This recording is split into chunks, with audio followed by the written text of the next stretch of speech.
Assalamualaikum warahmatullahi wabarakatuh. Perkenalkan, nama saya Tiara Nurani Febrianti dari kelas Syalima Manajemen dengan NPM 101-20135. Video ini dibuat untuk memenuhi evaluasi tengah semester mata kuliahan Pendidikan Agama Islam semester 5. Nah, pada video kali ini, saya akan menjelaskan mengenai Ma'rifatul Quran. Ma'rifatul Quran ini terbagi menjadi dua bagian. Nah, yang pertama yaitu ada kalamullah dan yang kedua ada Ta'rifatul Quran. Untuk bagian yang pertama ini, kalamullah. Apa itu kalam? Kalam dalam istilah ilmu nahwu adalah sesuatu yang di dalamnya berkumpul 4 perkara, yakni lafaz atau ucapan, murakkab atau tersusun, mufid memberi faidah, dan bil wadli dengan sebuah tujuan dalam sebuah tujuan.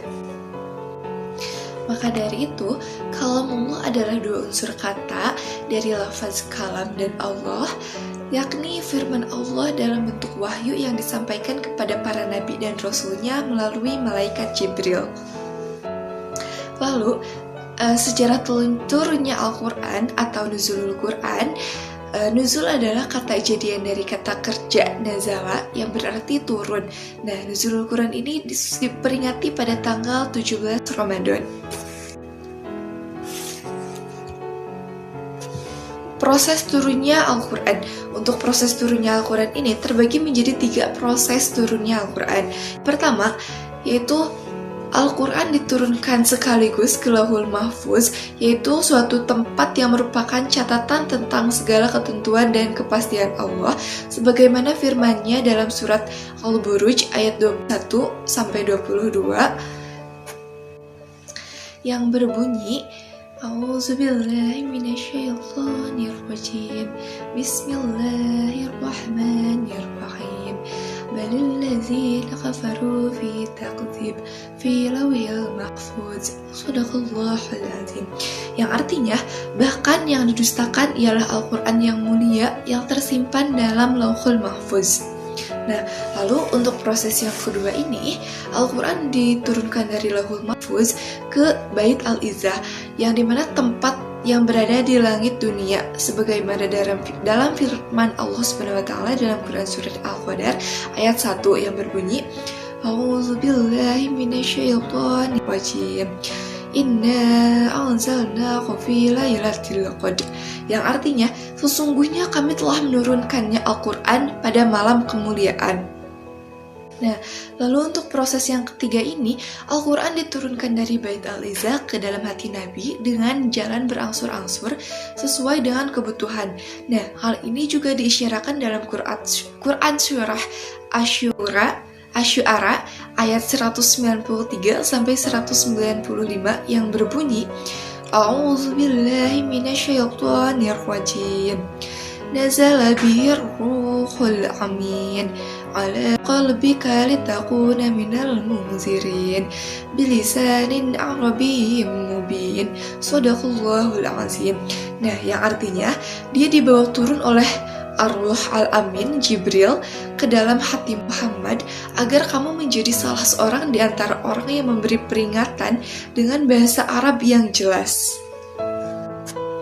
Waktu turunnya Al-Quran kurang lebih sekitar 23 tahun atau lebih tepatnya pada 22 tahun, 2 bulan, 22 hari yang terdiri dari 30 juz, 140 surah, 6.236 ayat, 74.437 kalimat, dan 325.345 huruf.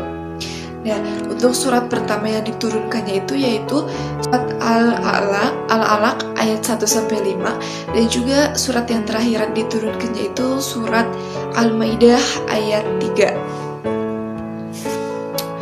Lalu, tahapan proses penulisan Al-Quran. Dalam tahapan proses ini terdapat 3 proses, yaitu yang pertama pada masa Nabi Muhammad SAW yang ditempuh itu dengan 2 cara, yakni yang pertama al-jam'u fi sudur, yaitu Rasulullah amat menyukai wahyu dan senantiasa menunggu turunnya wahyu dengan rasa rindu, lalu menghafal dan memahaminya. Lalu yang kedua ada al-jam'u fis sutur. Selain dihafal, Rasulullah juga mengangkat para penulis wahyu Al-Quran dari sahabat-sahabatnya yang terkemuka seperti Zaid bin Sabit. Bila ayat turun, beliau memerintahkan mereka menuliskan dan menunjukkan 4 ayat tersebut dalam surat. Lalu ada pada masa Khulafaur Rasyidin, yaitu pada masa Abu Bakar, terjadilah Jamul Quran, yaitu pengumpulan naskah-naskah atau manuskrip Al-Quran yang disusun surah-surahnya menurut riwayat masih berdasarkan pada turunnya wahyu atau hasbi tartibin nuzul. Nah, yang terakhir itu ada masa setelah Khulafaur Rasyidin. Nah, pada masa yang ketiga ini tampaknya Al-Quran itu disempurnakan tapi secara tidak langsung, tetapi dilakukan secara bertahap dan dilakukan oleh setiap generasi. Pada bagian yang kedua ada mukjizat ya. Mukjizat itu berasal dari bahasa Arab yang berarti sesuatu yang membuat pihak lain tidak berdaya di hadapannya. Sedangkan dalam istilah agama, mukjizat adalah hal luar biasa yang Allah berikan kepada seorang nabi atau rasul untuk membuktikan kebenaran pengakuan kenabian atau kerasulannya, dan biasanya bersifat menentang umatnya yang tidak beriman kepadanya. Lalu ada syarat-syarat mukjizat, yaitu yang pertama, sesuatu yang tidak bisa dilakukan selain Allah SWT. Lalu sesuatu yang di luar kebiasaan disampaikan terkait dengan syarat atau dakwah terjadi karena adanya penentang seperti Musailamah, dan juga seseorang tidak dapat mendatangkan terhadap orang yang menentang sebagai pembuktian. Dapat disimpulkan bahwa ada 4 unsur dari mukjizat, yaitu yang pertama, hal atau peristiwa yang luar biasa. Lalu kedua, terjadi atau dipaparkan oleh seorang yang mengaku nabi. Lalu mengandung tantangan terhadap yang meragukan kenabian, dan juga tantangan tersebut tidak mampu atau gagal dilayani. Macam-macam mukjizat ini terbagi menjadi 2 macam, yaitu yang pertama, mukjizat hissi yang bersifat material indrawi dan tidak kekal.